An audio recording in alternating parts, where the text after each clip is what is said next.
Ja, men så velkommen til temamødet her omkring lysstyring, ny viden om lys.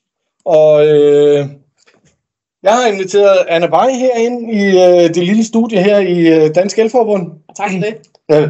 Velbekomme. Og dejligt, du kunne. Selvom vejret jo er fantastisk, som vi også lige stod og snakkede om. Ja, vi håber, I har lyst til at hænge på og ikke sprutter ud til en gin og tonic på terrassen. Vi bliver hængende her sammen med os lidt. Lige nøjagtigt. Ja. Og jeg glæder mig jo også helt vildt, fordi netop som vi jo lige stod og snakkede om, så er alt det her lys, det har jo noget påvirkning, og jeg har jo været så heldig at høre lidt af dit foredrag før. Så jeg glæder mig rigtig meget. Så velkommen til. Tak skal du have. Og så sidder jeg herovre. Og har I spørgsmål, jamen, så kan I skrive dem i chatten. Det skriver jeg også lige om lidt. Og så tager vi dem sådan løbende, når de dukker op. Præcis. Altså, I er meget velkommen til at spørge det undervejs, og så prøver vi at putte ind hist og pist. Altså, temaet er i dag lys på forskellige måder, men det er delt op i små i sådan nogle sektioner, så det er naturligt nok at stoppe op undervejs, og lige få svar på spørgsmål, og der vil Martin så lige hjælpe. Men mange tak for muligheden i dag for at kunne lave det her lille online møde sammen med jer. Og jeg håber, I har lyst til at hænge på, og jeg håber I også, I har lige højreklikket på Outlook og slukket den der app, så jeg kan holde jeres opmærksomhed fanget her. Men det handler lys, og det er simpelthen de her 8 nedslag. Vi starter lige på hårdt. Så det første tema, det handler om omgivelseslys. Og hvad er det nu for en størrelse? Det handler egentlig lidt om, hvordan man ser lys i vores standarder, og den hedder jo så i dag DSEN 1264-1, og det er så den, som erstattede DS700 tilbage i 2021. Og man kan sige, at vi har været vant til at tænke belysning i rum som noget, som er fortrinsvis noget med noget almen belysning, og så har vi stillet nogle bordlamper på skrivebordene. Men det, som egentlig er sagen med den her nye standard, det er, at vi vil gerne have mere fokus på omgivelseslys, og det er egentlig også lidt en reaktion på, at det som almen belysning pludselig havde udviklet sig til, det var blandt andet en hel masse downlighter. Og når man sætter downlighter op, så falder lyset bare sådan plask ned på gulvet eller på skrivebordet, og med mindre skrivebordene er helt hvide, så får du altså ikke ret meget lys til at se ansigter, og det er altså noget, som faktisk ikke er særlig godt for kommunikationen. Så derfor er der i standarden nye krav til det, man kalder omgivelseslys. Altså det lys, det er jo derfor, han har spændt på hovedet her, det er fordi, det handler om det lys, som man kan forestille sig, falder på spanden, falder på ydersiden af spanden. Så der er nogle krav, som er som før. Det handler om lys på arbejdsfeltet, altså der, hvor man nu sidder på skrivebordet, spisebordet, eller ved en eller anden form for arbejdsplatform. Og så er der krav til blænding og CRI, men der er altså også nogle krav til det, de kalder cylindrisk belysningsstyrke. Det er det med spanden, lys på lofter og lys på vægge. Og hvis vi nu hopper ind i standarden, så ser den sådan her ud i dag. Så der er noget af det, som vi kender. Nu er vi så hoppet ind i den del af standarden, hvor kravene handler om krav til kontorarbejde. Så noget af det, vi kender, det er jo middelbelysningsstyrken. Og det, der er for langt her, det er 500 lux på bordet. Så står der også noget nyt. Der står 1000, og det skal vi vende tilbage til lige om lidt. Noget af det, vi også kender, det er regelmæssigheden. Forskellen mellem det lyseste og det mørkeste. Vi kender også farvegengivelsen, den som i LED-verdenen hedder CRI. Vi kender blændingstallene, og så er der altså nogle nye ting. Så der er den her 1000 ting. Hvad er det her for noget? Det handler om, at man med standarden her gerne vil have sagt, jamen de der 500 lux på skrivebordet, det har altid bare været et minimumskrav. Der er ingen, der siger, at man har lavet godt lys, når det er sådan, at man har klasket 500 lux ned på bordet. Så der findes en række situationer, hvor det faktisk ikke er rigtigt nok. Og så har man gerne vil sige, hvis det nu skal blive bare lige et nyk bedre, hvad skal der så til? Så der står så et forslag på 1000 lux i stedet for. Så er der de her nye krav. Cylindrisk belysningsstyrke, det er rundt om spanden der. Så er der belysningsstyrken på vægge og belysningsstyrken på lofter. Så når rådgiverne sætter sig ned og regner på de her tal, så indgår det her altså putter det hele ind i Dialux, tjekker, at alle de her belysningsstyrker er i orden, tjekker farvegengivelse, blændingstal og så videre, at alting spiller, når man har simuleret det. Det er jo ikke kun noget, som rådgiverne har et ansvar for her. Så nogle gange er der en rådgiver involveret, nogle gange så er man jo ude som elektriker selv og skal hjælpe måske et vinterkontor, et lille autoværksted med at lave lys og belysning. Og hvem har så ansvaret der? Man kan sige, i virkeligheden er det bygherren, det vil sige jeres bestiller, som har ansvaret for på en arbejdsplads, at det her er i orden. Men for det nu ikke falder ned mellem stolene, fordi jeg vil tro, at sådan ejerne af autoværkstedet tænker jo, at I som fagfolk har styr på det her, så er man så nødt til selv at vide noget mere. I hvert fald at sætte sig ind i kravene, og måske også kan måle sig lidt frem til, om det her det fungerer eller ej. Mange af de her ting kan man jo måle med luxmeter, og man kan også tjekke nogle af de her tal, i hvert fald med farvegengivelsen, ud fra databladet og sådan noget. Så de steder, hvor der ikke er en rådgiver involveret, der skal man selv vide lidt mere, end man ellers har skulle. Så er der lidt omkring, hvordan man planlægger lys i mindre rum, og i det hele taget planlægger lys. Altså her i gamle dage handlede det jo, som jeg sagde, om almenbelysningen.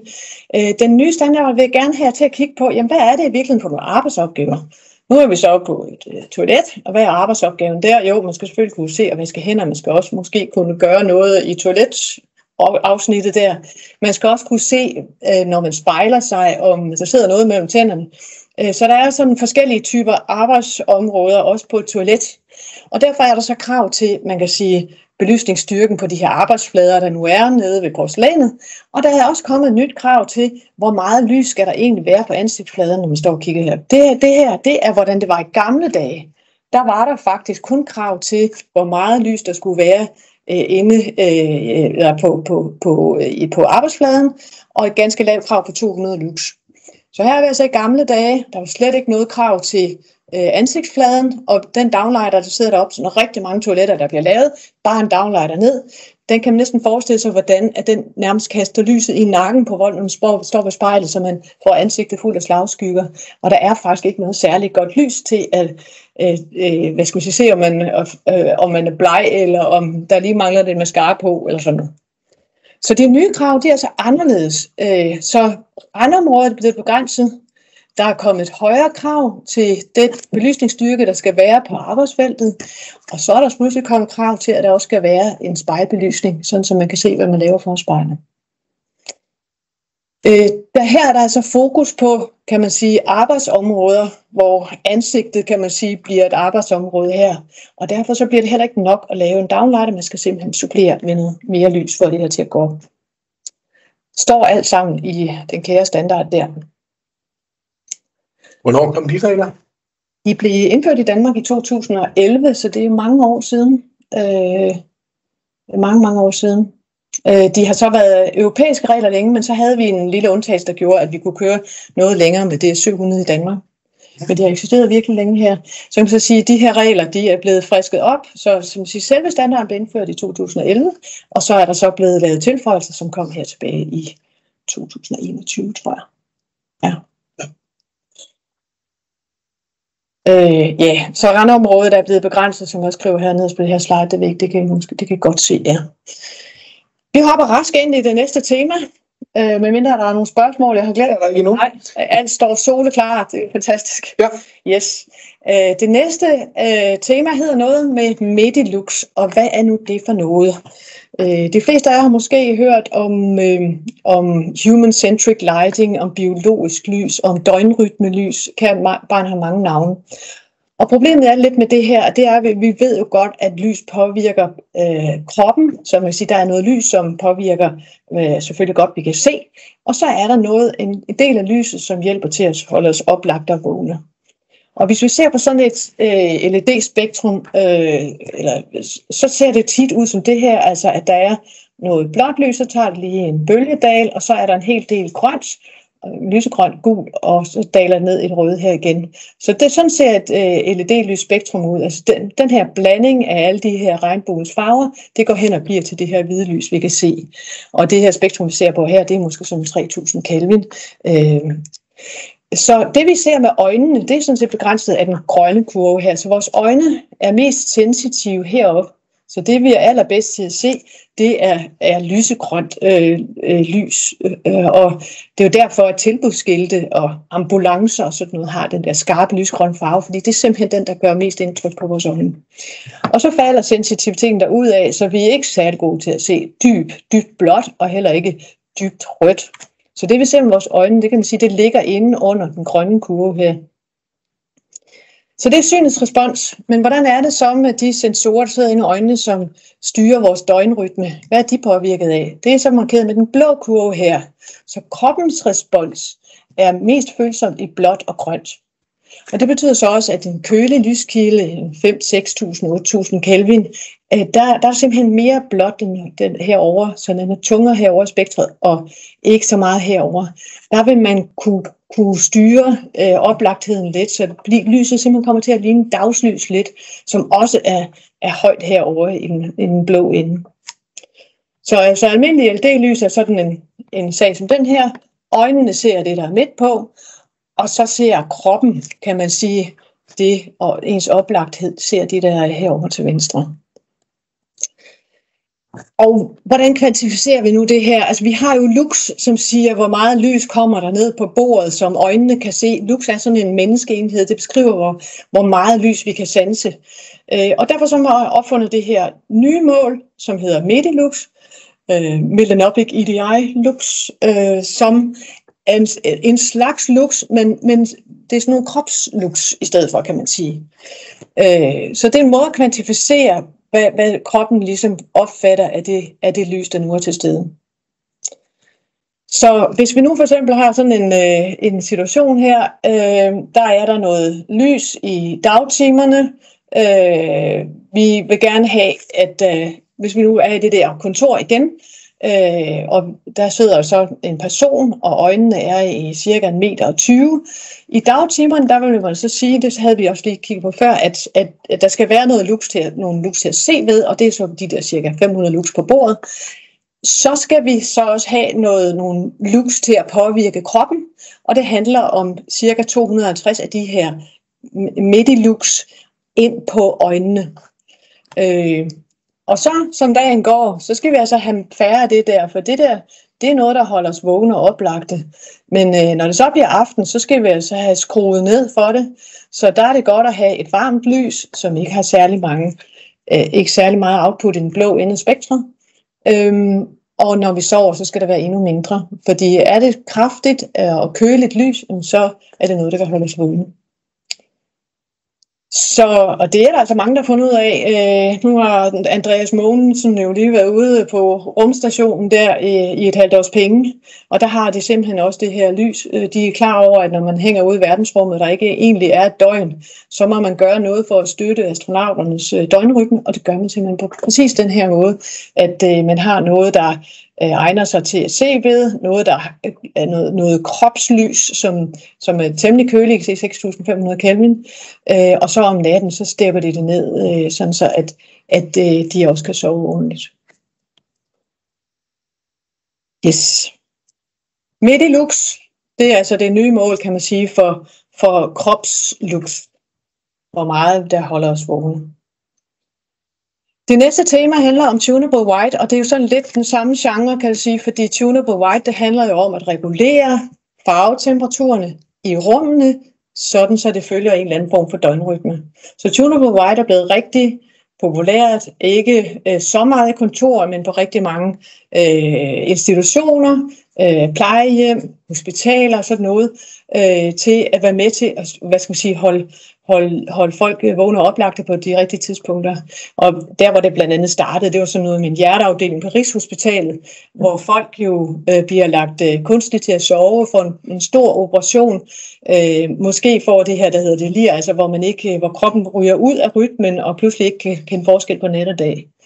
Og der har man altså gået ind og styret det her benhårdt. Så selvom det er midt om sommeren, ned med gardinerne kl. 9 om aftenen, så bliver bælrødt på stuen, sådan så at der virkelig bliver fred til at sove. Og om dagen masser af dagslys ind, og en væg, som man vasker fuldstændig med blåt lys, sådan så at kroppen virkelig får nogle tydelige signaler om, hvornår det er dag og hvornår det er nat. Sådan som det er i dag, så er der rigtig mange plejehjem, som også arbejder med det her, og Københavns Kommune og Aarhus Kommune har lige lavet nogle meget store projekter. De på plejehjem er det jo, man siger, det er jo folks hjem, og i fællesarealerne, der kan man jo godt installere noget lys, der gør det her. Men folk er jo også i deres egne stuer, deres egne små lejligheder, og hvad gør man så egentlig der? Der skal det jo også være noget, som folk synes er hyggeligt, og som indgår i deres hjemlige belysning der. Og så har man også fundet nogle særlige armaturer, som gør det her, og det ikke særlig godt, hvis det bare kommer ned oven i knolden på en. Det bedste er altså, hvis det er noget lys, som kommer direkte ind på øjnene. Så derfor er det typisk nogle bordlamper med en høj andel af blåt lys til at hjælpe det her på vej.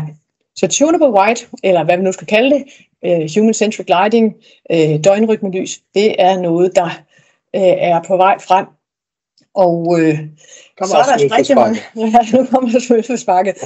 Se, altså mange tror, det bare handler om at skrue på farvetemperaturen, og nu skal I jo have nyt forbundskontor, og en af de ting, som vi talte om, Martin, her inden vi startede mødet, så siger du til mig, hvad synes du egentlig, vi skal bruge, 3.000 eller 4.000 Kelvin? Ja. Så sagde jeg, synes bare, jeg skal vælge det, der ser pænest ud. Fordi hvis man kun skruer på farvetemperaturen, så gør det faktisk ikke rigtig nogen forskel for kroppen. Der skal meget mere til. Så for at efterligne dagslys, der skal man altså op i en helt anden gear. Så det vi er ude i, det er et dagslys, det er altså utrolig kraftigt. Så om middagen, selv på den allermørkeste vinterdag, så er der måske 10.000 lux ude på parkeringspladsen, på en sommerdag op til 100.000 lux. Og så kan man jo godt se med sådan en almindelig kontorbelysning, der er det altså en helt anden sag. Det er meget, meget, meget sværere. Dagslys er rigtig iskoldt, og specielt hvis det er sådan, at det er en klar blå himmel, og lyset også får lov til at blive reflekteret i sne og is og sådan noget, så kan farvetemperaturen der blive endnu køligere end det her. Og kontorbelysning, ja, vi puller jo rundt ned på de der 3-4.000 Kelvin, som du snakker om. Det er altså lige meget. Så det er super svært at, indendørs efterligne noget som helst, der ligner dagslys. Så der skal man skrue på timing selvfølgelig. Man kan godt starte ud om morgenen med et blødt ret lys, men hvis man gerne vil skabe den der oplagthed, som dagslyset kan, så skal der altså virkelig smække på også belysningslys. Så skal man skrues helt op fra armaturerne. Det gør det så også på plejehjemmet, så siger de, jamen over døgnet, så har vi netto sparet noget, men vi fyrer altså mere af i dagtimerne, end vi nogensinde har gjort før. Ikke? Så det der dagslysregulering er faktisk en dårlig ting, fordi vi jo dæmper belysningen. Jamen, dagslysregulering, det har jo at gøre med, at hvis du dæmper armaturen, så er det fordi, der er dagslys nok, kan du sige. Ja, okay. Og dagslys er alligevel nummer. Ja, alligevel nummer, ja. Det synes jeg måske ikke er så stemt. Men altså, man kan styre sin timing, man kan styre sin spektralfordeling, som vi kigger lidt i samme spektrum, som vi så på her. Så selvfølgelig er det en god idé, hvis man nu skal fyre op, og man skal gøre indtryk på systemet, at man så vælger en meget kølig farvetemperatur. Men om det er 4.000 Kelvin eller 3.000, det er altså lige meget. Der skal op på måske 7.000 eller 8.000 Kelvin, for at der sker noget. Ladelys har jeg skrevet, og det er fordi, at hvis man bare får klasket de der lys ned oven i knolden, så gør det ikke noget indtryk. Det skal ind i øjnene, og så en smart måde at gøre det, uden at man bliver blændet af det, det er at så sige, jamen så laver vi i stedet for at sætte det her meget kølige lys ned på skrivebordene, så sørger vi for, at lyset det kommer op på den modstående væg, sådan så at det lys, der er der, simpelthen rammer en stor diffus flade, men giver det her dejlige kølige lys ind, uden at folk bliver generet af det. Intensitet er... Det var der, vi lidt startede, at man skal skrue ordentligt op, for at det giver noget. Og tilsvarende jo skrue ordentligt ned igen, når det så bliver aften og nat. Yes, det var lidt om døgnrytmelys, og nu skal vi snakke lidt om det at blive gammel, medmindre der er nogle spørgsmål. Der er det meget stille derude. Og det er fordi, de er der. De er der nu, okay. Okay, yes. Men du må jo forklare det meget godt. Ja, der må være. Nej, det er ikke min alder, du vil snakke om nu. Men yes. Det har jo nok også en påvirkning af mig. Ja, altså der er jo lidt mørkt her, hvor vi står faktisk, må jeg sige. Det er der. Men jeg har jo faktisk sat spotten op ad væggen. Ah, det er rigtigt.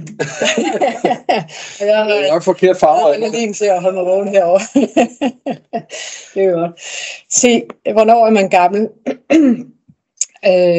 Jeg kan jo godt se, at de her briller her, nu har jeg fået glidende overgang i og sådan noget, ikke? Men hvis jeg skal sætte en knap i, eller lave et eller andet meget fint noget, så går jeg altså hen til vinduet, hvor jeg er sikker på, at jeg får rigtig meget lys, og helt ind under lampen, så kan jeg rigtig se, hvad der foregår. Læse noget, der er meget småt.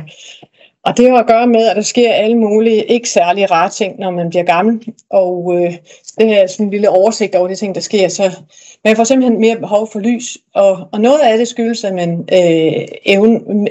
man kan sige, ens evne til at stille skarpt, altså tilpasse pupilstørrelsen, den tager lidt længere tid. Og det, at altså linsen stivner, så det er det hele taget svært at stille skarpt. Så kan man købe nogle briller.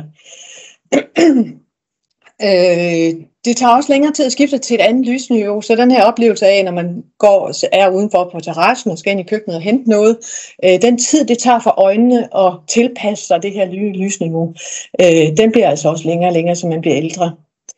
Så er der en vis sløring af linsen.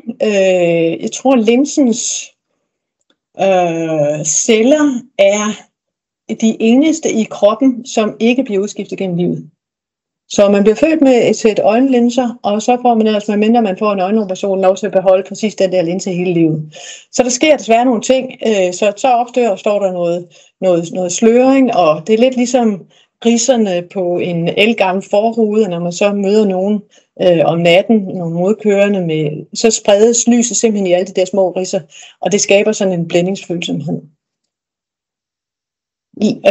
Hornhinden gulner, så nu har vi lige snakket om blåt lys, og det vil vi gerne have ind i øjnene, og der skal mødes med nogle celler og sådan noget. Men problemet er, at hornhinden, altså det er yderste lag, det gulner simpelthen, når man bliver ældre. Så det tallet er mindre og mindre blåt lys at komme ind. Så de der stakkels ældre på plejehjemmet, de skal altså have noget, der er endnu mere power på i den blå afdeling, for at det gør indtryk på deres system.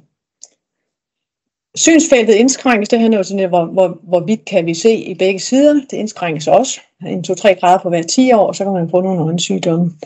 Så alle de her effekter gør, at vi siger, at som tommelfingerregel, så skal man bruge dobbelt så meget lys til den samme synsopgave, når man er 40, som når man er 20, og når man er 60, så kan man ellers doble op igen. Så det betyder noget på arbejdspladsen. Det betyder også noget derhjemme selvfølgelig, at hvis man har indrettet sin flotte lejlighed, da man er 35, så kan man altså godt se sig om efter noget ny belysning, når man bliver ældre, eller få mulighed for at skrue op. Og på arbejdspladsen betyder det jo så også, at man bliver nødt til at tænke på, er der nogen her, som har nogle andre behov, end lige præcis det, der står i standarden. Standarden er til, de kalder det normalt syn, hvad det selv er for noget. Men det er ikke sådan, nu når der ikke er nogen derude, der vil stille spørgsmål, så stiller jeg lige. Ja, det er sgu jo. Men det er ikke sådan, at man skal, så har man en ung afdeling herovre, hvor de så skal have 500 lux eller 600 lux, og så til mig, der sidder over i den anden side af bygningen, der er lidt ældre, og jeg skal så have 1000, eller hvad? Ja, altså det kan man jo lave, og man kan sige, de mest avancerede steder, der kan man jo faktisk skrue for almen belysning, men jeg synes jo, det nemmeste er at bruge bordlamper til folk, ikke? Så lave en god almen belysning, og så bordlampen.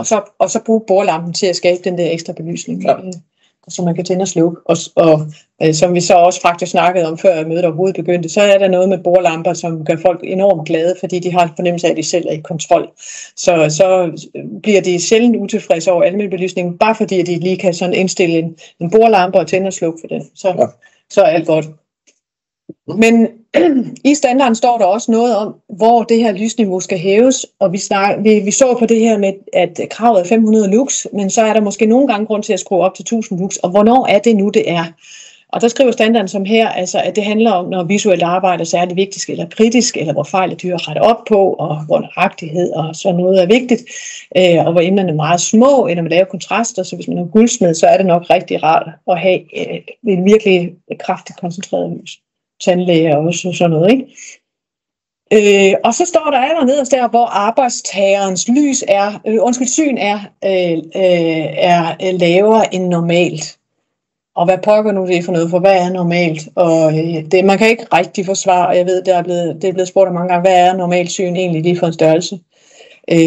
Og jeg tror, at den lander på, at hvis man er cirka 40 år, eller mellem 30 og 40, så er man normalt syn. Men det betyder så også, at der er rigtig mange på en arbejdsplads, som ikke længere har normalt syn, og som man nok bør tage hensyn til.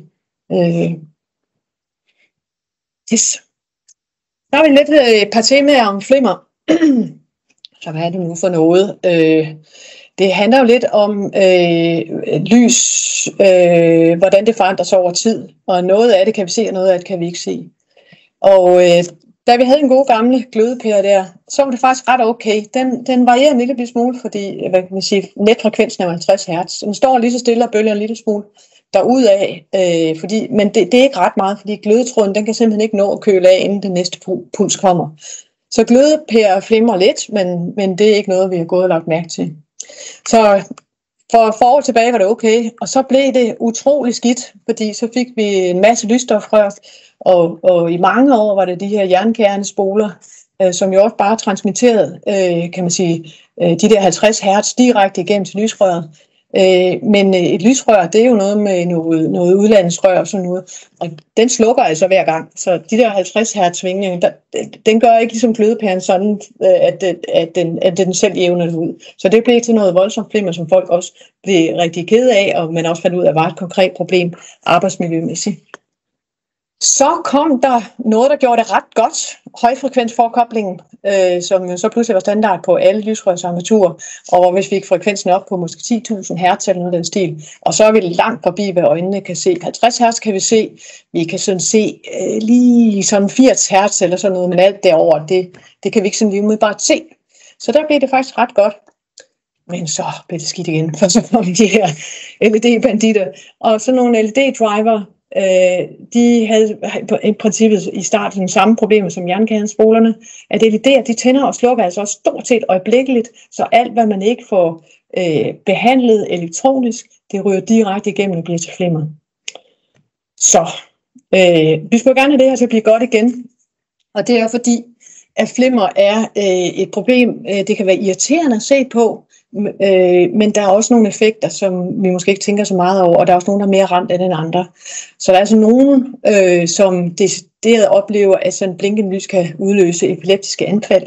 Og man så det faktisk en gang. Der var en tv-udsendelse på japansk børnefjernsyn, hvor man så pludselig havde sådan en sekvens, hvor der var sådan en blinkende lys, hvor skærmen blev helt sort, og så var der et eller andet, du ved, sådan lynagtigt, der kørte derudad. Og så lagde børnene sådan noget, som flyver derud med forskellige typer anfald og sådan noget. Så det er fordi børn, de sad helt oppe til der fjernsyn, så fik de bare lige ind i ansigtet. Så det er ikke forkert. Den her stroboskopiske effekt, altså ligesom man oplever på dansegulvet på et diskotek, hvor lyset ryger af på hele tiden, kan jo også være farligt, hvis man arbejder med roterende maskiner, for så kan man komme i den situation, at maskinens rotation præcis er i samme frekvens, og så kan man ikke se, at maskinen bevæger sig. Flimmer kan udløse migræne, det kan påvirke folk med autisme, man kan blive træt, og det er måske noget, som de fleste oplever, i hvert fald mange mennesker med kontorjobs, de kan jo opleve, når de kommer hjem, at de er rigtig trætte, og så kan man så sige, hvorfor er jeg så træt? Det kunne jo måske godt være, fordi at lyset flimrede for meget. Så er der noget med panikanfald og angst og svimmelhed, så det er nok mere sjældent. Men altså den der med overanstrengelse af øjnene, det påvirker, vil jeg tro, flere end man først lige skulle tro. Så vi skal gøre noget ved det her. Og der er faktisk nogle krav, og de er indeholdt i det, der hedder Ecodesign-direktivet. Og så er der også nogle nye metrikker, der handler om det her. Så som jeg sagde, så kan man sige, så er der noget flimmer, som vi kan se med det blotte øje, som kan være rigtig irriterende. Altså, vi kan se flimmer op til de her cirka 80 Hz. Efter det, så kan det blive til sådan nogle stroboskopeffekter. Og derfor er der også to mål. Der er et målet PST-LM, som handler om det flimmer, vi kan se med det blotte øje. Og så er det mål, der handler om stroboskopeffekterne her SVM. Og der er krav til begge dele. Og man kan sige, tallet, hvad er det for en? Det er der, hvor 50% lige nøjagtigt kan skelne det, og 50% kan ikke se en skid.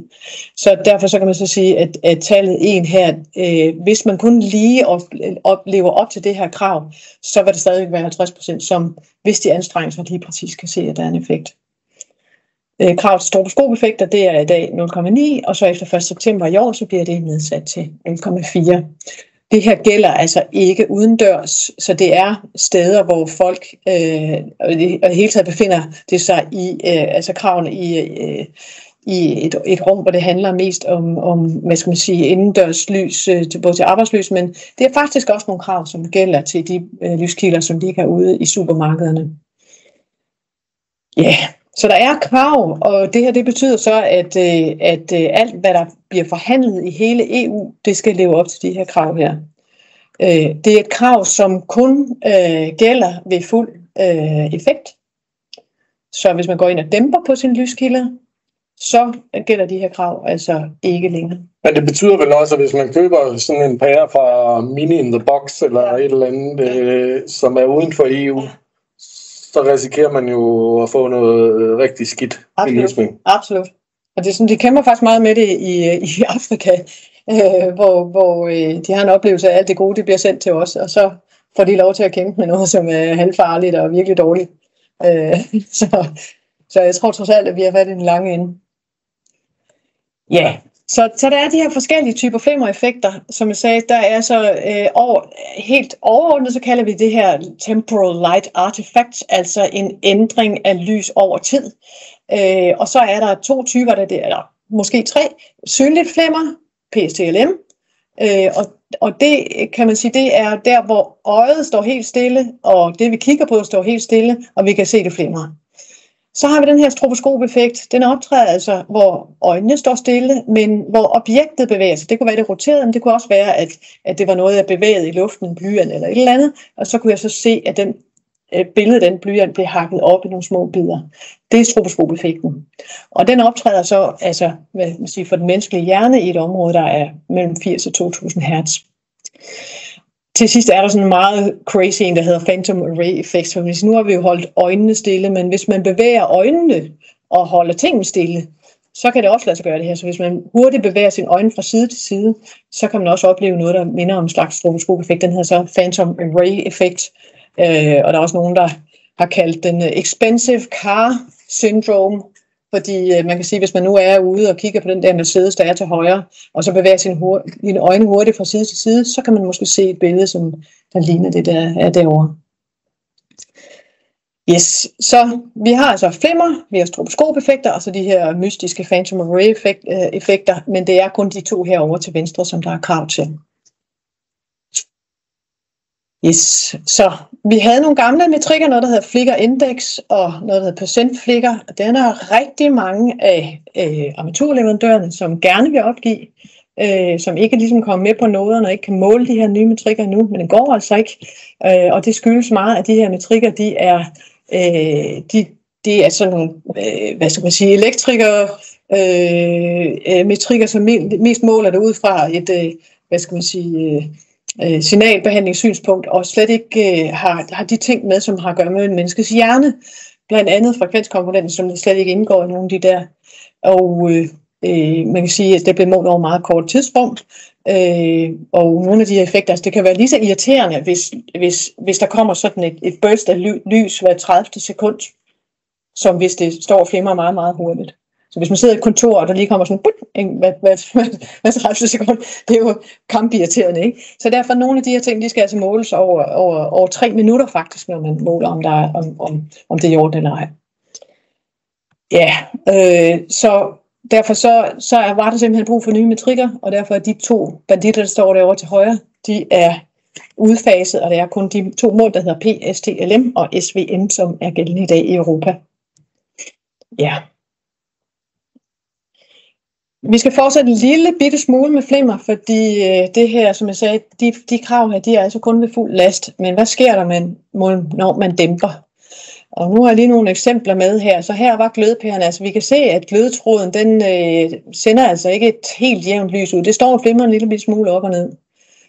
Men den her smule, det kan øjnene næsten ikke se. Vi kan se, at den her PSTLM-værdi for det synlige udsving her, den er altså meget lav, den er 0,017, og kravet var kravet var 1. Så den er helt fjong. SVM, det var det med stroboskop-effekten. Den er til gengæld lige om lidt ikke okay. Kravet lige nu er 0,9, men fra 1. september var kravet 0,4. Så man kan sige, at fra 1. september, så lige præcis den glødepære, som er målt her, den vil faktisk ikke være okay længere. Så er der nogle eksempler med LED'er, de andre her, med forskellige typer halvdårlige driver. Så jeg har de gamle metrikker med her med hvidt, og de nye metrikker med rødt. Så der er forskellige typer dårlige driver, og nogle af dem, man kan sige, er værre end andre. Så hvis du tager den her nede her, med de her meget sådan firkantede klip her, så kan man så sige, den ser umiddelbart ud, som om den er dårligere på PSTLM, altså det synlige flimmer, men lidt bedre på stroboskopeffekterne. Hvorfor er det nu det? Og det er faktisk, fordi frekvensen er højere, så den her er på 655 Hz, hvor den her 100 Hz, og 100 Hz, det kan man sådan lidt, det giver faktisk en lidt højere stroboskopeffekt, ikke?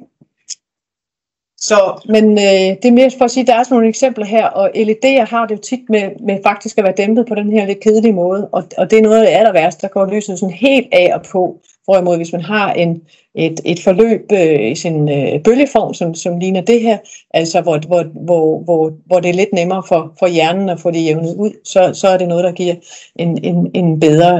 nogle bedre tal. Men er det der nogle værdier, som leverandøren skal oplyse, eller er det skal de kunne? Yes. De skal kunne oplyse de der værdier der, så skal man så kunne eftermåle dem bagefter. Ja.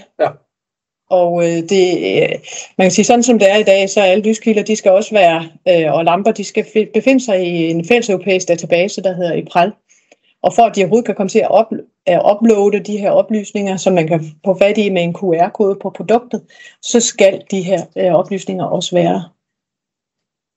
Mm-hmm. Men det er jo rigtig skidt, hvis man køber, lad os nu bare sige, man køber et LED-bånd, og så køber man en driver fra en eller anden leverandør, så bliver det jo svært for elektrikerne ligesom, hvad fanden man... Så den går ikke, så må man jo selv gang med at måle. Yes, altså man kan sige, ultimativt så er det jo stadigvæk, at man siger, den med flimmer her, det er det, de kalder et markedsføringskrav, så man kan sige, at man må ikke bringe produkter på markedet, som har de her karakteristika. Ovenover det, så er der, hvad skal man sige, det krav, man har som bygherre, eller som bygherrerådgiver, til, og det handler mere om nogle specifikke anvendelser. Nu har vi så arbejdspladsbelysningen, ikke? Hvor der er nogle særlige krav til det. Her har vi sådan et lille LED-board med nogle varme, nogle kolde LED'er på, så hvis jeg nu kun tænder for alle de kolde, så giver den 6.500 Kelvin, og hvis jeg kun tænder for alle de varme, så får den måske selv en farvetemperatur på 2.600 Kelvin. Men jeg kan også tænde for dem alle sammen, og så kan jeg give mig til at dæmpe på dem, sådan så at jeg kan lave forskellige typer mix mellem koldt og varmt, og så kan jeg lave alle de farvetemperaturer, som er imellem 6.500 og 2.600 Kelvin. Men hvad sker der så med bølgeformen? Så hvis nu leger, at den varme LED, den har en bølgeform, det ser sådan her ud, og egentlig sådan er okay PSTLM-wise her, så kommer den kolde, den var så okay. Men når jeg lægger de to bølgeformer sammen, så får jeg måske noget helt nyt. Ups, hvad var det nu, der skete det der? Nu har den her bølgeform et nyt forløb med en meget længere afstand mellem repetitionerne, og så kommer PSTLM ud altså, som et rigtig dårligt tal. Så der sker altså nogle ting, når man dæmper, som faktisk er uforudsigelige. Der er ikke nogen krav om det, som sagt, men det, som står i den her standard, som vi også har fat i tidligere, det er, at belysningssystemer designes til at undgå negative effekter af flimmer og stroboskopiske effekter i hele dæmpningsområdet. Det er et bør, der står der, ikke? Det betyder så ikke, at man skal, men det er en god idé, hvis man styrer på det. Og da den her standard blev udformet, der er altid sådan en slåskamp i standardiseringsrammen. Skal der nu stå skal eller bør? Og mit bud er, så næste gang så kommer til at stå skal, ikke? Ja, jeg skulle lige til at sige, det plejer at være sådan i standarderne, at hvis man først får børret ind, så bliver det til skal næste gang. Præcis. Ja. Yes. Så er vi nået til tema 7, som handler om energiforbrug i trådløse systemer, og det bliver jo mere og mere populært. Og hvor har vi dem henne? Vi har dem jo til alt muligt, til derhjemme, til farveskift, timer, scenarier, musik, kamera, wifi, til energibesparelser med dæmning og sensorer, programmering og gardiner, der skal op og ned, og til forskellige typer netværk. På arbejdspladserne og i sundhedssektoren, jamen, der bruger man til nogle af de samme ting med programmering og dæmpning, sådan så vi kan få sparet noget energi. Og så har vi jo også været inde på det her med at efterligne dagslysets rytme. Og man kan også bruge det for eksempel til navigation, indkøbscentre, museer. Så de her trådløse systemer, også i forbindelse med belysning, det er noget, der har vundet indpas over det hele. Og der er jo mange forskellige slags protokoller, og de er også lidt forskellige. Altså nogle af dem har meget, meget kort rækkevidde, som de her RFID-systemer. Der skal man stort set være inden for en halv meter. Der står 100 meter her i nærheden af dem. Jeg tror nu, de fleste af dem er lidt lavere. Men rækkevidden stiger jo altså til, når vi er over de her Sigfox-systemer, 5G og LOR og sådan noget, så har vi nogle meget lange rækkevidder. Der er også rigtig stor forskel i energiforbruget.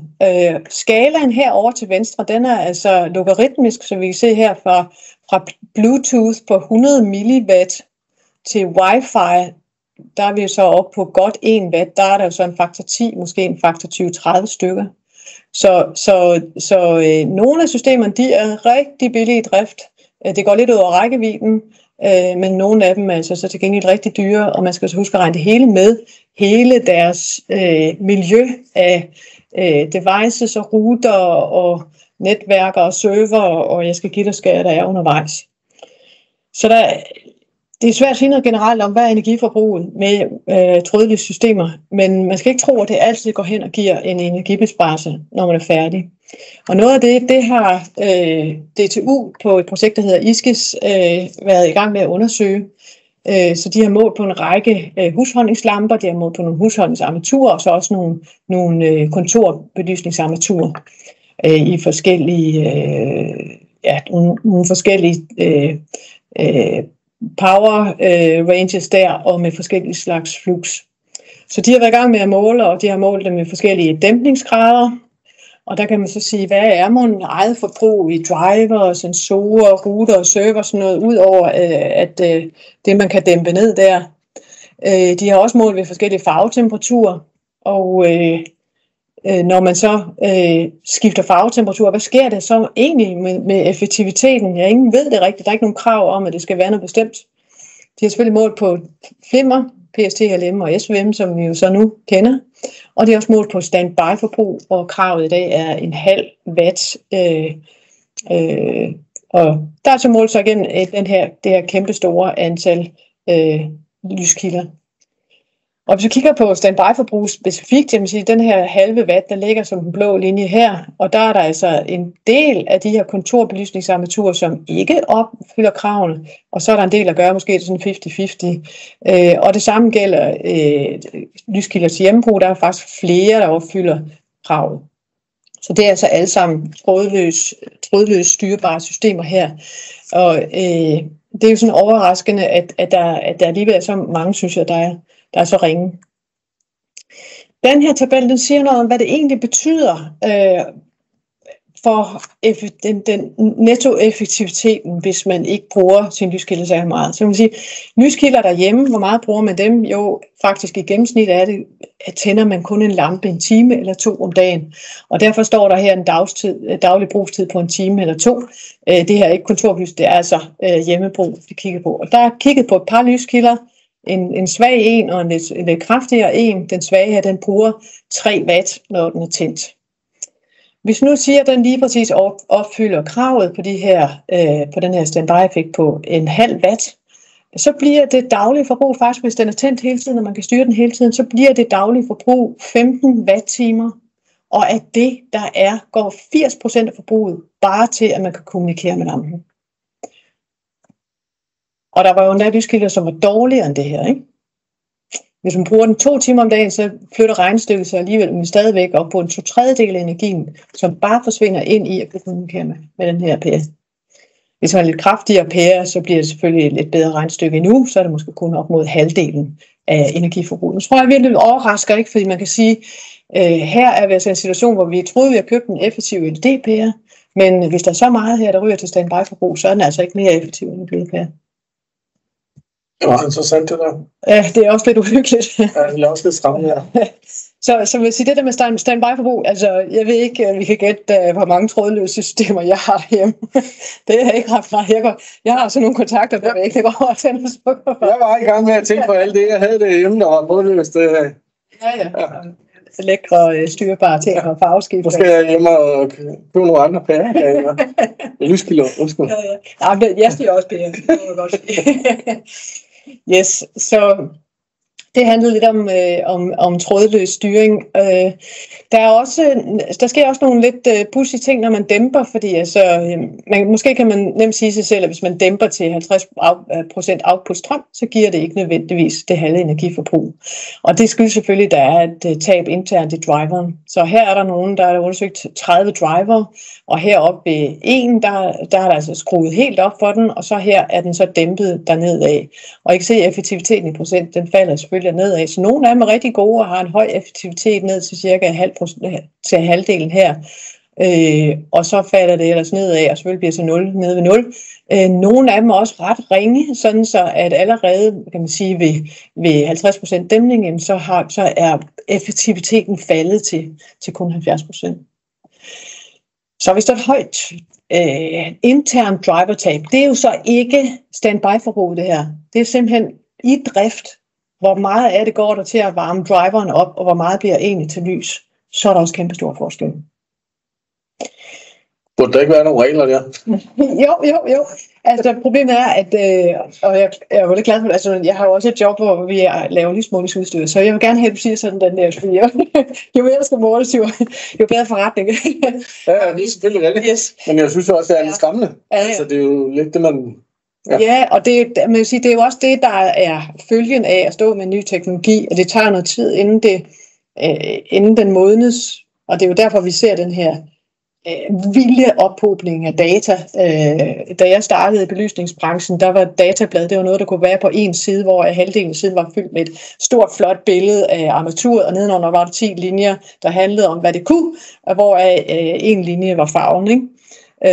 Og i dag der er det jo noget, der fordeler sig over flere sider, men en hel masse krimskrams, som det faktisk ikke er ret mange, der forstår. Og meget af det er jo sådan en eller anden nervøsitet omkring ny teknologi, hvor man siger, hvad kan vi gøre, hvis vi beder om at få noget, der er super energieffektivt, men hvis vi ved, altså snart vi beder om energieffektivitet, så er der nogen, der begynder at skrue på kvaliteten. Okay, så må vi måle en hel masse kvalitetsparametre.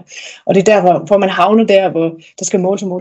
Og her har vi så endnu en ting, det har jo også både med energi, men også en eller anden form for kvalitet at gøre. Ja, så er der noget lidt pudsigt omkring oplevet lys, og det er simpelthen fordi, at vi er så gode til at adaptere til lyset, det har at gøre med, hvordan nethinden fungerer, at hvis vi skruer lyset ned til 25%, altså med luxmeteret, vi kan måle, der er kun 25% af det lys, der var, så oplever vi det som om, at lyset er dæmpet til det halve. Og det er jo dejligt. Det betyder faktisk, at hvis man gerne vil spare, altså man kan gå ret langt i at skrue ned, og folk kan stadigvæk se udmærket, har en oplevelse af, at der er masser af lys. Yes. Så sker der noget med effektiviteten også, når man skifter farvetemperatur. Herover er hjemmebelysningen, herover er kontorbelysningen. Og de har jo meget forskellige effektiviteter. Her er det så i lumen per watt. Og nogle af dem ligger jo pænt heroppe omkring 100 lumen per watt, og nogle er noget længere nede, og det er noget af skyldes af også, at undersøgelsen ikke er helt fra i forgårs.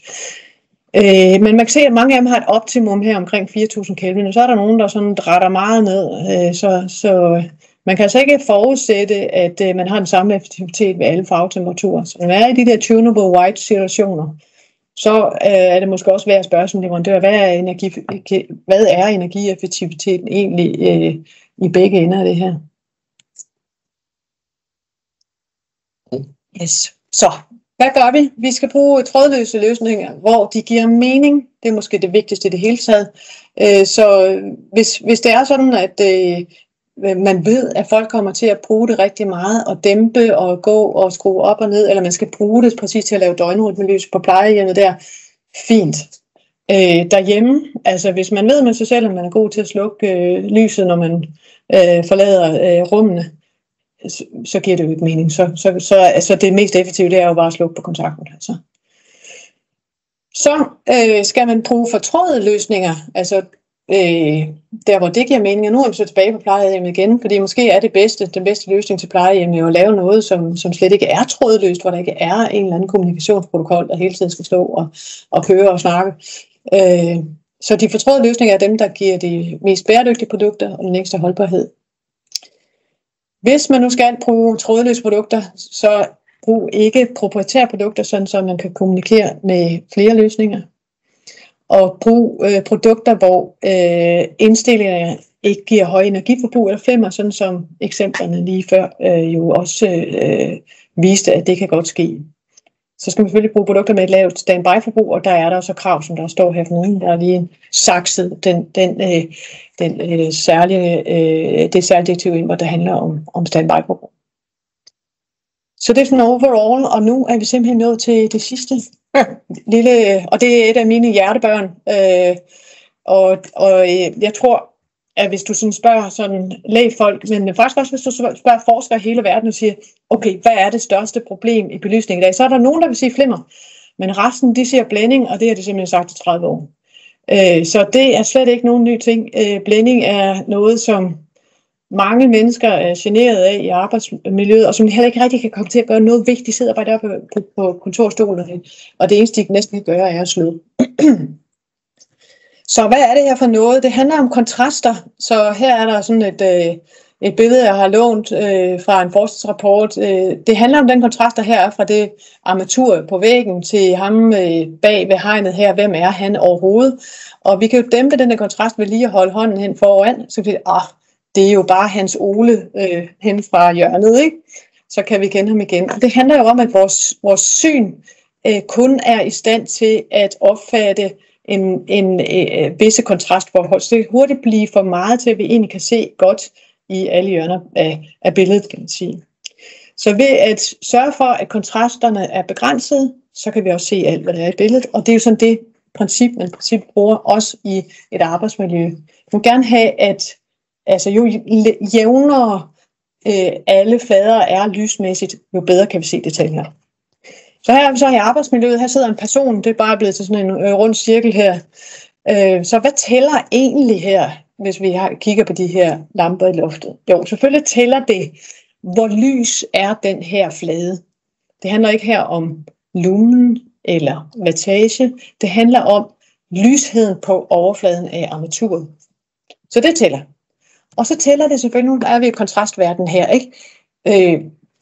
Hvor stor er den her lyskilde, når du ser på den? Så det er en rumvinkel, så ham der sidder herhenne, hvis den her lampe har samme lyshed over det hele, men er større, så vil den også være mere blændende. Så tæller det, hvor mørkt loftet er. Så der er stor forskel på, om den her lampe sidder på et hvidt eller et sort loft. Det handler om kontrast. Så hvis loftet er sort, så vil den samme lampe blænde mere. Og endelig handler det også om en synsakse, altså den her lampe, som sidder her, hvor tæt er den på den vinkel, hvis nu ser at en person her sidder og kigger på computeren, hvor tæt er den lampe egentlig på synsaksen. Så det betyder altså, jo tættere den er på synsaksen, jo mere blænder det. Og derfor bliver man typisk ikke blændet af ting, der er ovenover ens hoved. Det gælder kontorbelysning, det kunne også være vejbelysning. Nej, man bliver blændet af de lyskilder, som er langt væk, fordi de er tæt på ens synsakse. Og så i kontormiljøet herinde, der er det hvis man sidder i den ene ende af lokalet, så er det lamperne i den anden ende af rummet, som man bliver blændet af. Så hvorfor er det så, at vi bliver snydt af LED? Nu er jeg ikke, altså det her billede her, jeg selv har taget for et par år siden i et helt nyt kontorbyggeri. Og der kan man så se, at der er medarbejderne blevet rigtig godt trætte af det. Og det er fordi, de har fået lov til at sidde under sådan nogle små modbydelige spots, som har en virkelig høj lyshed på overfladen. Så er det grebet til selvtægt her, men altså, det er jo vidunderligt, ikke? I det helt nyt byggeri, at man laver den her type belysning, hvor folk med det samme ikke kan holde det ud. Ikke? Og der sidder godt nok også mange spot. Ja, det gør det. Nogle har nogle spidesprog, nogen, ikke? Ja. Og man kan også spørge sig selv, altså, er det her blevet bedre, eller hvad med LED? Herovre til venstre, der er et billede, som jeg tog for nogle år siden på Statens Byggeforskningsinstitut, hvor de havde sådan nogle gammeldags lysrørsarmaturer med reflektorer i. De sidder jo så op under loftet, og lyskilderne sidder måske 5-10 cm op under loftet, og så begrænser reflektorerne jo lyset sådan, så at det kun lyser altså fortrinsvis nedad på arbejdspladserne. Og så er vi så, jeg tror faktisk, Svekos nye kontor, og der har de fået sådan nogle modbydelige 60 armaturer op med en lysende overflade. Og nu har vi jo snakket om, hvad er det, der betyder blændingsmæssigt? Ja, det er den lyshed, man kan se med øjnene. Så er det lyskildens størrelse, så var det loftets farve, og så var det, hvor tæt det er på ens synsakse. Altså, jeg synes, fotos, der er ikke gjort noget som helst for at manipulere med de her billeder. For mig viser det meget tydeligt, at det skulle ikke ligefrem gået fremad med LED. Vel? Der er dukket nogle armaturtyper op, som simpelthen ikke har gjort noget godt for blænding. Og så er der det her UGR-tal, som mange af jer måske har stødt på. For der er faktisk krav til det her, i hvert fald i arbejdsmiljøer. Så der skal være på kontor for eksempel et UGR-tal, som er maks 19. Og dur det overhovedet længere? Altså, det er jo noget, der er blevet udviklet et gode gamle dage med de der lysrørsarmaturer, vi så før. Så dur det overhovedet med det er både og det er fordi UGR det er lavet præcis til de der gamle armaturer, så det dur ikke til meget store lyskilder, såsom lysende lofter, og det dur heller ikke til meget små lyskilder at være stort og småt. Hvis man ser armaturer på 3 meters afstand, så dur det ikke til ting, som er mindre end en tennisbold, og det dur heller ikke til ting, der er større end en kvadratmeter, altså hvis man ser på 3 meters afstand. Der er en, der lige spørger, hvad er det nu UGR er? Ja, yeah.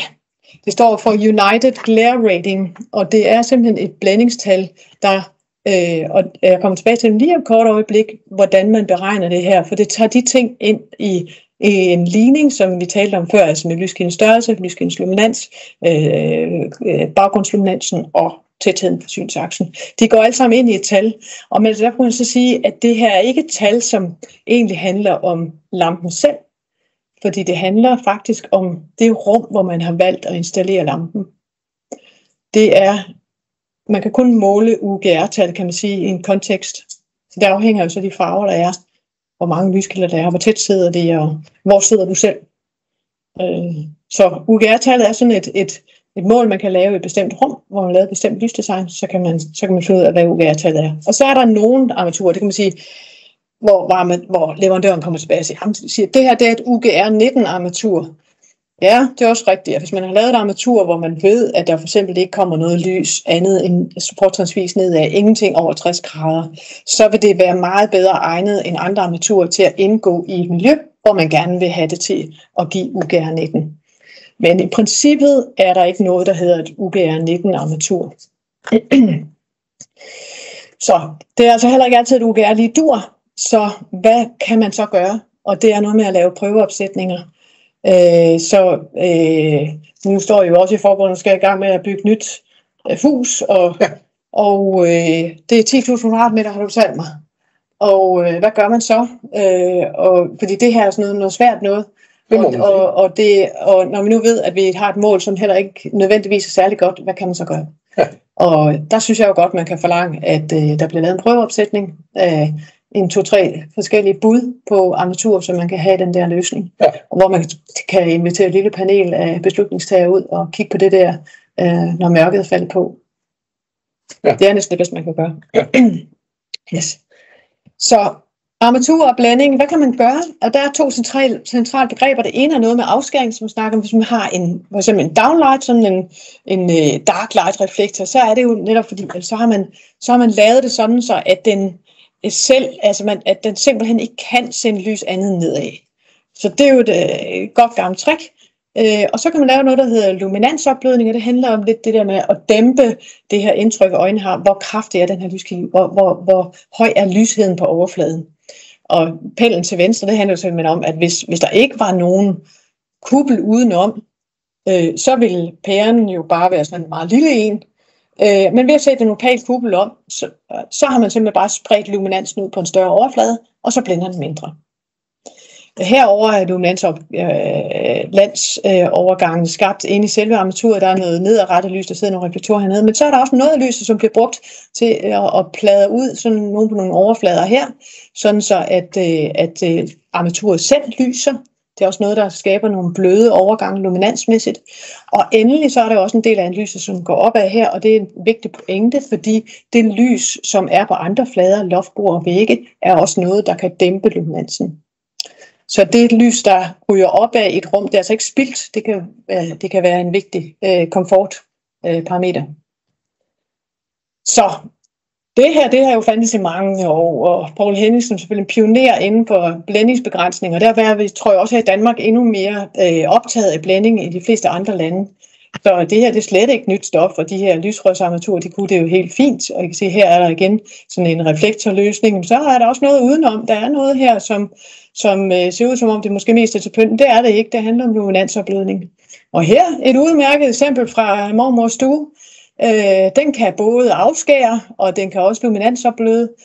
Så den har nogle små, flotte krystaller og en halvgennemsigtig skærm, som udbløder luminansen fra den lyskilde, den omgiver. Så kan man så sige, er det blevet bedre? Nej, det er det altså ikke. Nu er vi i LED-verden igen. Der sker alt muligt. Pludselig kan man lave sådan nogle riller her med en virkelig høj lyshed. Og hvordan virker det så egentlig på øjnene? Hernede, jeg vil dårligt kalde det en lampe, altså den kan jo ingenting, det kan hverken afskære eller luminansopbløde, det er bare et eller andet, en flaske, der hænger udenom lampen. Og vores downlighter, de er så blevet endnu mindre. Man siger, førhen, der var det sådan en downlight, hvis der skulle være noget krudt i. Den indeholdte 2 store kompaktlysrør, måske bare et enkelt, men i hvert fald lyskilderne selv var så store, at armaturet også måtte have en vis størrelse. Mange downlighter havde jo måske en diameter på i hvert fald 25 cm. I dag er det blevet meget mindre, det vil sige, med den samme lysudbytte, jamen, så bliver lysheden på alle de lysende flader, som øjnene kan se, den bliver også meget desto kraftigere. Så det er derfor, jeg har skrevet suk. Jeg synes ikke nødvendigvis, at det her bliver meget bedre i løbet af de seneste år. Jeg har lige en herovre. Yes. Groft sagt, for at undgå for skarpt lys i ens lysfelt, er vi ude i luminansopblødning, må det være, men det kræver en bedre varmeafvikling fra LED-kilder, korrekt? Ja, det jeg vil sige både ja og nej, fordi man siger i dag, der er LED'erne, de er blevet så effektive, så det der med, at armaturet står og opvarmer sig selv, det er stort set et saga blot. Så det er altså ikke sådan, som det var førhen med LED'er, hvor man skulle passe på, og så op under lofterne og sådan noget, hvor det bliver rigtig varmt. Så i dag, der betyder det næsten ingenting, synes jeg. Men det er jo rigtigt, at hver eneste gang man gør noget for at opbløde lyset, så opstår der tit et tab af lys, for der er noget af lyset, der bliver absorberet i den her hvide flade, om det så er indbygget i armaturet, eller om det er loftet. Så der går noget lys tabt, og det er jo sådan der, hvor man skal finde en balance, kan man sige. Men i det øjeblik, hvor man har et meget kraftigt lys, og hvor der næsten ikke er noget tab, men hvor det blænder, men så sker der også det med øjnene, at så lukker øjnene lige så stille ned i stedet for, fordi hvad sker der, om du bliver blændet? Du knipper øjnene sammen, dine pupiller bliver mindre, din nethinde tager faktisk også solbriller på. Så i det øjeblik, hvor du går hen og bliver blændet, så får du altså ikke, din hjerne får ikke gavn af det lys, der er. Så der er en balance blændingsmæssigt med, at man simpelthen får mere udbytte af det lys, der er, hvis det ikke blænder. Og det er noget, man blandt andet udnytter i gadebelysning i København, som er lidt specielt. Vi har ikke særlig kraftigt lys i København, eller i andre steder i Danmark, for den sags skyld. Til gengæld er vores armaturer valgt, så vi ikke blænder ret meget. Og det er noget, som i hvert fald lysinteresserede turister lægger mærke til. Her er ikke så meget lys, siger nej. Det kan du ikke se, hvad du skal. Jo, for det blænder jo ikke. Så ja, der er en balance mellem energiforbrug og blænding der. Yes, og så er der et helt nyt problem med blænding. Det her er sådan en helt moderne, nedpendlet kontorlampe med nogle bitte små løsninger. Her bitte små reflektorer, de er måske ikke større end 3x3 cm. Og selvom den er rigtig rar at have hængende over sit kontorbord, fordi den sender bare lyset direkte ned, hvor man skal bruge det, så kan den altså skabe nogle spejlinger på gadgets, man har liggende eller i en skærm. Så der er også lidt at tage hensyn til. Yes. Jeg tror faktisk, det var det. Spørgsmålet er, om du har flere spørgsmål derovre? Der er ikke nogen lige nu. Altså, jeg synes, det har været super spændende. Altså, som sagt havde jeg hørt noget af det før, og jo også derfor, jeg har inviteret dig herind. Jeg synes, der har virkelig været nogle øjenåbnere. Yes. Ja, lidt jeg skal hjem og kigge på. Men jo også interessant, som du siger, nu er vi de her 7 forbund, der rykker sammen i noget nyt, og jeg, som jeg sagde, jeg interesserer mig jo for teknikken af lys og blik og rør, som jo rykker med. De tænker på noget andet, og malerne, de vil gerne have en bestemt farve på væggen. Ja, det er godt, men ikke er rådgiver, der er du. Ja, lige nøjagtigt. Men der er der helt sikkert nogle ting der, som jeg skal have kigget ind i. Det næste, jeg frygter, som jeg faktisk ikke har snakket med dig om, det er det her med, at som vi også snakker om mange gange, når vi kommer jo sidst ind i projektet, og så er pengene brugt. Og når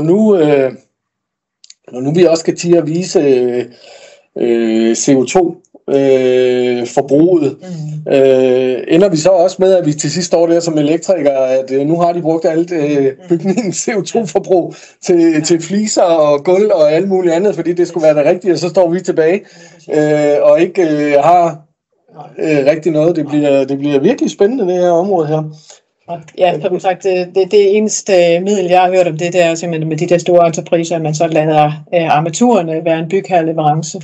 Ja. Så har man helt kontrol over, hvad der bliver hængt op. Og det kan sagtens give mening. Det er jo rigtig tit faktisk det samme almen belysningsarmatur, som bliver hængt op i hele bygningen. Ja. Så det kan godt være en ret fin måde at gøre det på. Det er jo ikke sikkert, at det behøver være alle armaturer, men så har man sådan taget et vigtigt greb i hvert fald i at fastholde, det bliver noget ganske bestemt. Ja, nå, men i hvert fald også det med bordlampen. Altså jeg bruger som sagt også min bordlampe på skrivebordet, og håber jeg helt sikkert, at det er noget, vi får lov til at rykke med. Ja, så til andre, der vil lige tilføje måske til sidst, at en af de ting, som jeres hverdag, det er jo så indimellem så møder I nogle kunder, hvor der ikke er nogen rådgiver, hvor det er jer, der er kundens fineste rådgiver her. Og det gode ved at kunne sin lysteknik, og det er jo så også, at der er en mulighed for at sælge opad. Så i stedet for efter at gå efter det allerbilligste der, så kan jeg få solgt nogle armaturer til kunden, som har en højere værdi, og derfor få lidt højere omsætning i forretningen. Men så skal man også kunne fortælle historien. Jamen, tusind tak for besøget, og tusind tak til jer, der fulgte med derude. Yes, det var en fornøjelse. I morgen holder jeg jo fri på grund af Kristi Himmelfart, og vi har også lukket om fredagen. Yes. Men må ikke jeg i næste uge skal jeg på El & Teknik, så hvis der er nogen, der kommer der, så er jeg derovre. Yes. Ellers skal jeg nok få klippet filmen lidt sammen, og sørge for, at der kommer en præsentation ud til jer. Så må ikke den er der i næste uge, allerhøjst om 14 dage, men jeg skal nok prøve på det i næste uge. Yes. Så tak fordi I kiggede med. Yes. Tak, det var en fornøjelse.